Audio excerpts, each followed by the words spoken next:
ሰላም ውድ ተመልካቾቻችን፣ ዛሬ በመካከለኛው ምስራቅ እየተባባሰ የሚገኘው ጦርነት አስጊ ደረጃ ላይ እየደረሰ መሆኑ ተሰምቷል። በቅርብ ቀናት የተጀመረው ይህ ግጭት ወደ ተለያዩ ሀገራት እየተስፋፋ እንደሆነ ዓለም አቀፍ ባለሙያዎች እያስጠነቀቁ ነው። ለቻናሉ አዲስ ከሆናችሁ ሰብስክራይብ በማድረግ ቤተሰብ መሆን በፍጹም እንዳትረሱ።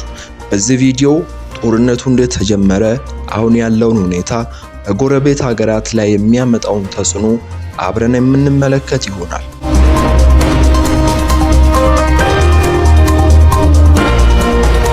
ይህ ግጭት በፈረንጆች አቆጣጠር በ2026 የካቲት መጨረሻ ላይ ተጠናክሮ የጀመረ ሲሆን እስራኤልና አሜሪካ በኢራን ውስጥ ያሉ የወታደራዊ መሰረቶች፣ የሚሳኤል ማምረቻዎች እና የአየር መከላከያ ስርዓቶችን በአየር ጥቃት በመምታታቸው ኢራንም በምላሹ ሚሳኤሎችንና ድሮኖችን በመጠቀም ወደ እስራኤል ከተሞች ጥቃትን ጀመረች።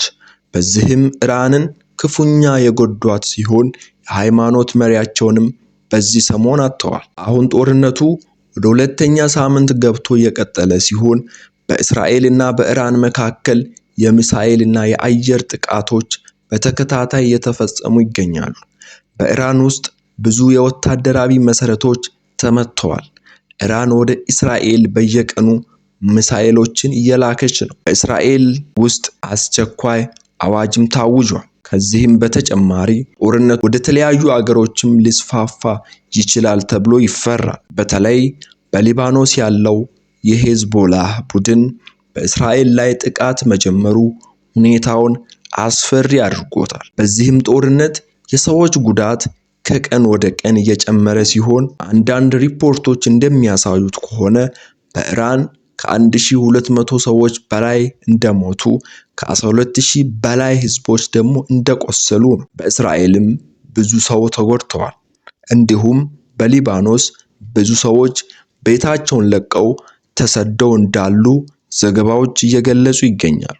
ይህ ጦርነት በዓለም ኢኮኖሚ ላይም ተጽዕኖ ያመጣ እንደሆነ ታይቷል። በመካከለኛው ምስራቅ የንግድ መርከቦች መንገድ ላይ ተከታታይ ችግር እየተፈጠረ ይገኛል። ብዙ አገሮችም ጦርነቱ እንዲቆም ጥሪ እያቀረቡ ነው። ባለሙያዎች እንደሚሉት ከሆነ ይህ ጦርነት ሊረዝም ይችላል፣ ምክንያቱም ሁለቱም አገሮች መመለስ አልፈለጉም። በክልሉ ውስጥ ያሉ ሌሎች ቡድኖች ጦርነቱን ሊጨምሩት እንደሚችሉም አክለው ገልጸዋል። ስለዚህም ዓለም አቀፍ ማህበረሰብ የሰላም መፍትሄ እንዲገኝ ጥረት እያደረገ ቢሆንም ነገሩ በተፈለገው ልክና መንገድ አልሄደም። በአጠቃላይ በእስራኤልና በኢራን መካከል ያለው ጦርነት እየተባባሰ ሲሄድ በመካከለኛው ምስራቅ ክልል ትልቅ የፖለቲካና የደህንነት ለውጥ እንደሚያመጣም ተነግሯል። ውድና የተከበራችሁ የዚህ ቻናል ቤተሰቦች፣ በዚህ ዙሪያ ሌሎች አዳዲስ መረጃዎች ከተሰሙ ይዤላችሁ የሚመጣ ይሆናል። ለዚህ ቻናል አዲስ ከሆናችሁ አሁንም ሰብስክራይብ እንድታደርጉ እጋብዛችኋለሁ። አብራችሁን ቆዩ።